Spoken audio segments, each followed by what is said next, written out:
SLBC టన్నెల్లో సహాయక చర్యలు కొనసాగుతున్నాయి. ఊట ఎక్కువగా ఉండటంతో ఆటంకాలు ఎదురవుతున్నాయి. దీంతో కార్మికులు ప్రాణాలతో బయటపడతారనే దాని ఆశలు సన్నగిల్లుతున్నాయి. టన్నెల్లో సహాయ చర్యలను స్వయంగా పరిశీలించారు ముఖ్యమంత్రి రేవంత్ రెడ్డి. సహాయ చర్యల్లో అవసరమైతే రోబోలను వినియోగిస్తామన్నారు ఆయన. Srisailam left bank canal SLBC సొరంగంలో పైకప్పు కోరడం వల్ల చిక్కుకుపోయిన 8 మంది కార్మికులు ఆచూకీ కనుగొనే ప్రయత్నాలు కొనసాగుతున్నాయి. వాళ్లు ప్రాణాలతో ఉండేందుకు కేవలం 1% అవకాశం ఉంది. అయితే సొరంగంలో సహాయ చర్యలకు తీవ్ర ఆటంకాలు ఎదురవుతున్నాయి. సహాయ చర్యల్లో అవసరమైతే రోబోలను వినియోగిస్తామన్నారు ముఖ్యమంత్రి రేవంత్ రెడ్డి. టన్నెల్లోకి వెళ్లి సహాయ చర్యలను స్వయంగా పరిశీలించారు ఆయన. వివిధ సంస్థలకు చెందిన రెస్క్యూ బృందాలు అధికారులతో సమీక్షించారు. ప్రస్తుత పరిస్థితిని సీఎంకు వివరించిన అధికారులు రెస్క్యూ ఆపరేషన్ పూర్తి కావడానికి మరో 2-3 రోజులు పడుతుందన్నారు.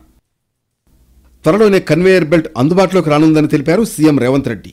కన్వేయర్ బెల్ట్ సిద్ధమైతే మట్టి బురద తరలించడం సులభమవుతుందని వివరించారు. టన్నెల్లో ప్రమాదానికి గురైన 8 మంది కార్మికుల కుటుంబాలను ప్రభుత్వం ఆదుకుంటుందన్నారు రేవంత్ రెడ్డి. ప్రస్తుతం గ్రౌండ్ పెనెట్రేషన్ రాడార్ జీపీఆర్ పరికరంతో గల్లంతైన కార్మికుల ఆచూకీ కనుగొనే ప్రయత్నాలు జరుగుతున్నాయి. టన్నెల్ బోరింగ్ మెషిన్ టీబీఎంకు ముందు వెనుక భాగాల్లో 4 చోట్ల కార్మికులు చిక్కుకున్నట్లు రెస్క్యూ బృందాలు గుర్తించాయి. ఓ చోట 2 మీటర్ల సిల్ట్ పేరుకుపోగా మరో చోట 7 నుంచి 8 మీటర్ల సిల్ట్ మేట వేసింది.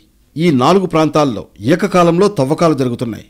అయితే ప్రతికూల పరిస్థితుల కారణంగా సిల్ట్ తొలగింపు కష్టతరంగా మారింది. ఊట నీరుతో పాటు టన్నెల్ పైభాగం నుంచి వస్తున్న నీటి వల్ల సహాయక చర్యలకు ఆటంకం కలుగుతోంది.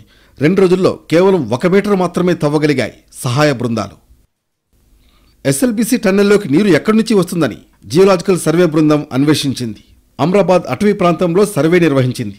టన్నెల్ పైభాగంలో అమ్రాబాద్ టైగర్ రిజర్వ్ ఫారెస్ట్ ఉంది. అలాగే మల్లెల తీర్థం నుంచి కృష్ణానది వైపు పెద్ద ప్రవాహం ఉన్నట్లు గుర్తించారు. ఇక ప్రమాద స్థలానికి ఎగువ భాగం 450 మీటర్ల పొరలు ఉన్నాయి. ఉర్సువాగు, మల్లెవాగు, మల్లెల తీర్థం నుంచి వచ్చే నీరు ఈ పొరల గుండా ఎస్ఎల్బీసీ టన్నెల్లోకి వస్తున్నట్లు భావిస్తున్నారు నిపుణులు. 3 నుంచి 5 మీటర్ల వరకు తవ్వితే తప్ప సొరంగంలో చిక్కుకున్న వాళ్ల జాడ తెలిసే అవకాశం లేదు. టీబీఎం ముందు భాగం కింద చిక్కుకున్న వాళ్లను వెలికి తీయడానికి మరో 2-3 రోజులు పట్టే అవకాశం ఉంది. ఎస్ఎల్బీసీ టన్నెల్లో 18 సంస్థలకు చెందిన 703 సిబ్బంది, 54 మంది అధికారులు పనిచేస్తున్నారు. షిఫ్ట్కు 120 మంది చొప్పున సొరంగం లోపలికి వెళ్లి సేవలందిస్తున్నారు. సహాయక చర్యలకు అడ్డంకిగా ఉన్న టీబీఎంను గ్యాస్ కట్టర్లు, ప్లాస్మా కట్టర్లతో ముక్కలుగా చేసి తొలగిస్తున్నారు.